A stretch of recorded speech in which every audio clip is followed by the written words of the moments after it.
अस्सलाम वालेकुम जी, welcome back to my channel. कैसे हैं आप सब लोग? उम्मीद करती हूँ सब खैरियत से होंगे। आज हम बनाएंगे बहुत ही स्पेशल, बहुत ही शानदार और टी पार्टी के लिए जो है फेवरेट किस्म का केक, जो है आलमंड केक। आज हम बनाने वाले हैं बादाम का केक। घर पे बनाएंगे और आप हैरान होंगे कि जब इसका रिजल्ट देखेंगे आपको यकीन नहीं आएगा कि आपने घर में बनाया है। सब यही समझेंगे कि आपने इसको बेकरी से ऑर्डर किया है। और अच्छी बात यह है, ये केक जो है विदाउट ओवन हमने बेक किया है। आप भी जिनके पास ओवन नहीं है, आप इसको घर में, घर के पतीले में बना सकते हैं। बहुत आसान तरीका है केक को बेक करने का, केक को बनाने का। तो शुरू करते हैं इसको बनाना।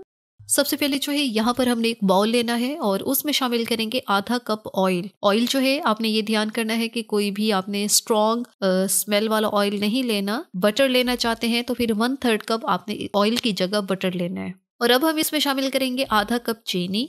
सारी चीजों का जो नाप तोल है ये हम मेजरिंग कप से कर रहे हैं। अगर आपके पास ये नहीं है तो घर में सिंपल जो चाय वाला कप है, फिर आपने सारी मेजरमेंट उसी से करनी है। छोटा चाय का कप ले रहे हैं तो फिर वो आपने 1 कप ऑयल लेना है, 1 कप चीनी, और इस तरह करके फिर आपने सारी ही चीजों का जो तनासुब है वो ध्यान में रखना है। अब मैंने यहाँ पे इलेक्ट्रिक बीटर का इस्तेमाल किया है। आपके पास इलेक्ट्रिक बीटर नहीं है तो सिंपल जो ब्लेंडिंग जग होता है, जिसके अंदर आप मिल्क शेक वगैरह बना रहे हैं, घर में जो ब्लेंडिंग मशीन है आपके पास, आप उसमें ये वाला काम कर सकते हैं। अब हमने 1 मिनट के लिए चीनी को जो है ऑयल के अंदर हमने बीट कर लिया है। और यहाँ पे चीनी मैंने पीसी हुई नहीं ली, साबित वाली चीनी ले ली है, क्योंकि वैसे भी अब हम इसको बीटर की मदद से बीट करें तो ये अच्छे से डिसॉल्व हो जाएगी। अब हम इसमें शामिल करेंगे अंडे। 3 अदद अंडे लिए हैं। अंडे जो है रूम टेम्परेचर होने चाहिए। अंडे अगर फ्रिज में पड़े हैं तो आप इसको 1 घंटा पहले फ्रिज से निकाल के बाहर काउंटर टॉप पे रखें, तो फिर ही आपने जो है बेकिंग के लिए इस्तेमाल करनी है। बेकिंग के लिए कोई भी चीज ठंडी नहीं होनी चाहिए, रूम टेम्परेचर हर चीज होनी चाहिए। अब अंडों को भी हमने जो है यहाँ पे बीट कर लेना है 2 से 3 मिनट के लिए। इतनी देर में क्या होगा, जो चीनी हमने डाली है वो भी अच्छे से जो है स्मूथ हो जाएगी, ब्लेंड हो जाएगी, घुल जाएगी, और अंडे भी अच्छे से जो है ब्लेंड होंगे।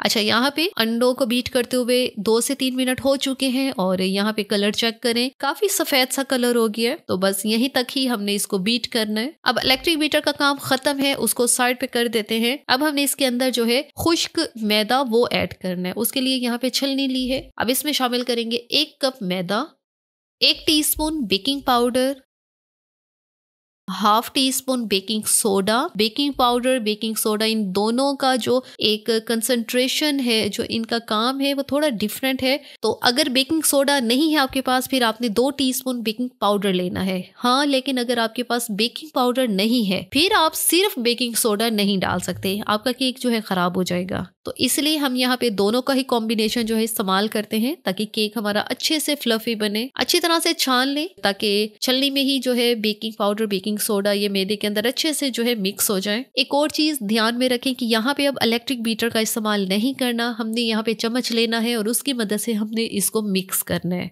अगर आप एक बहुत अच्छा सॉफ्ट स्मूथ केक चाहते हैं तो आपने चम्मच की मदद से ही ये जो आटा है इसको मिक्स करना है अंडे के अंदर, क्योंकि अगर यहीं पे इलेक्ट्रिक बीटर का इस्तेमाल करेंगे तो ये ओवर मिक्स हो जाएगा बैटर हमारा और बैठ जाएगा बिल्कुल। इसकी ये जो झाग सी बनी हुई है ये सारी खत्म हो जाएगी। अच्छी तरह से हल्के हाथों से हमने मिक्स कर लिया है। और अब हम इसमें शामिल करेंगे फ्लेवर के लिए पिसे हुए बादाम। यहाँ पे 2 टेबलस्पून पिसे हुए बादाम लिए हैं। साथ इसके मैं शामिल करी ही हूँ वनीला एसेंस 1 टीस्पून। अगर आपके पास बादाम का एसेंस पड़ा है तो आप वो भी 1 टीस्पून डाल सकते हैं, लेकिन यहाँ पे मेरे पास नहीं पड़ा तो यहाँ पे इसलिए मैंने जो है पिसे हुए बादाम से ही काम चलाया है। अच्छे से मिक्स करेंगे।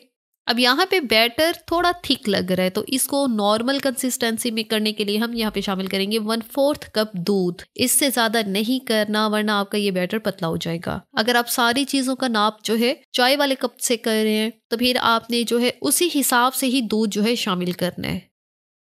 अच्छा जी, बैटर हमारा बिल्कुल तैयार है। तो अब इसको जो है साइड पर रखते हैं। दूसरी तरफ जो है हमने वो बर्तन लेना है जिसमें केक को बेक करना है। ये केक मोल्ड है, इसके अंदर हम बेकिंग नहीं करेंगे क्योंकि ये हर घर में नहीं होता। मेरा मकसद यहाँ पे सिर्फ आपको दिखाना है कि आज हम घर की रेगुलर जो एक छोटी पतीली होती है उसी में ही केक बनाएंगे। और जब केक बेक होगा फिर आप हैरान होंगे कि इतना बेहतरीन केक जो है इस तरह की पतीली में हमने तैयार किया है। ये रेगुलर घर की पतीली है और इसके बॉटम पे लगाएंगे बटर। मेल्टेड बटर लेके ब्रश की मदद से वो सारा लगा दिया है। तो जिस बर्तन में बेक कर रहे हैं नीचे जो है हम लोग बटर पेपर का इस्तेमाल करते हैं ताकि केक जो है पैन को चिपके नहीं। लेकिन आज का जो केक है बगैर बटर पेपर के हम बनाएंगे क्योंकि ज्यादातर घरों में वो नहीं होता।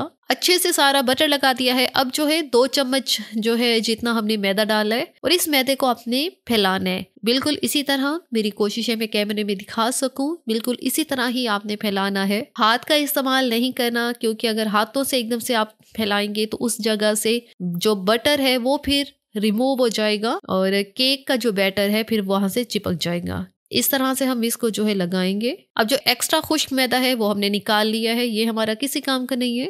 और पतीली हमारी रेडी हो चुकी है केक को बेक करने के लिए। इसमें शामिल करेंगे केक वाला बैटर। सारा केक का जो मिक्सचर है हमने यहाँ पे डाल दिया है। थिकनेस इसकी चेक करें, परफेक्ट कंसिस्टेंसी के साथ ये मिक्सचर जो है बनकर तैयार हुआ है। अब जाहिर सी बात है बादाम का केक है तो इसकी जो गार्निशिंग है वो भी हम बादाम के साथ ही करेंगे। थोड़े से बादाम काट के इसके ऊपर से हम डाल देते हैं।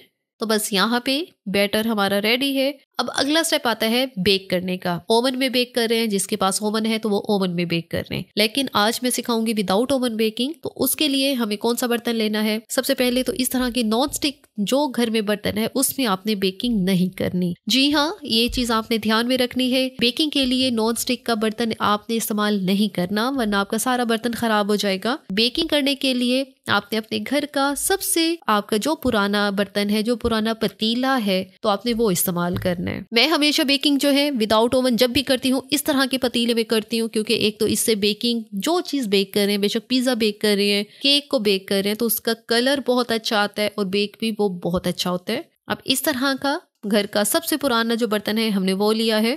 अब हमने इसके बॉटम पे रखना है जाली वाला स्टैंड। अब घरों में जाली वाला स्टैंड भी नहीं होता, जरूरी नहीं है कि सबके पास ही बेकिंग का सारा सामान हो।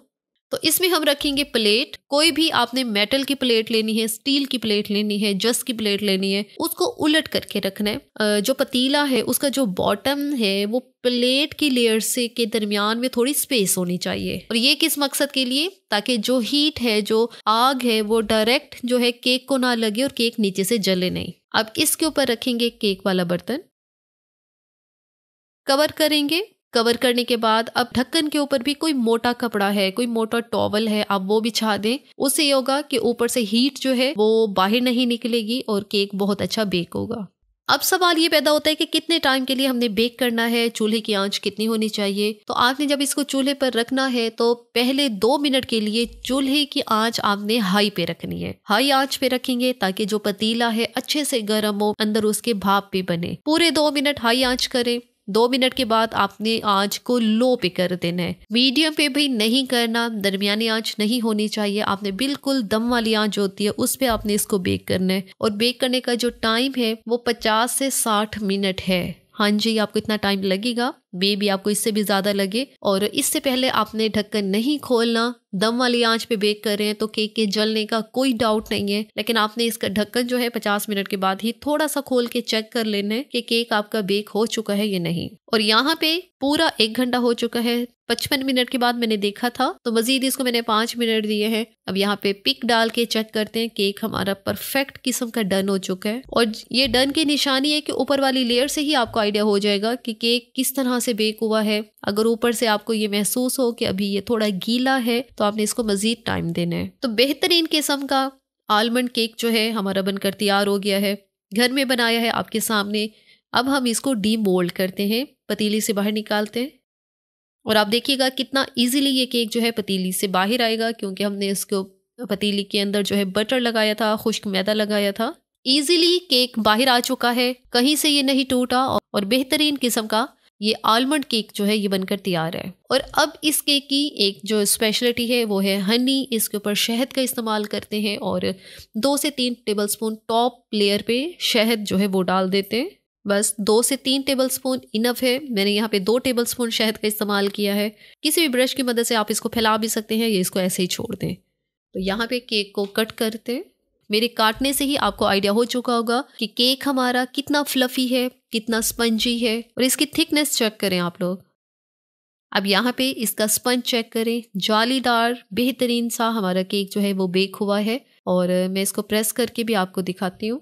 जो केक बेहतरीन से जाली के साथ जो है वो बेक हो तो वही निशानी है केक के परफेक्ट होने की। बेहतरीन सा पतीले में आज का केक जो है वो बनकर तैयार हुआ है। किसी तरह के ओवन की ज़रूरत नहीं है, ना ही बटर पेपर की ज़रूरत है।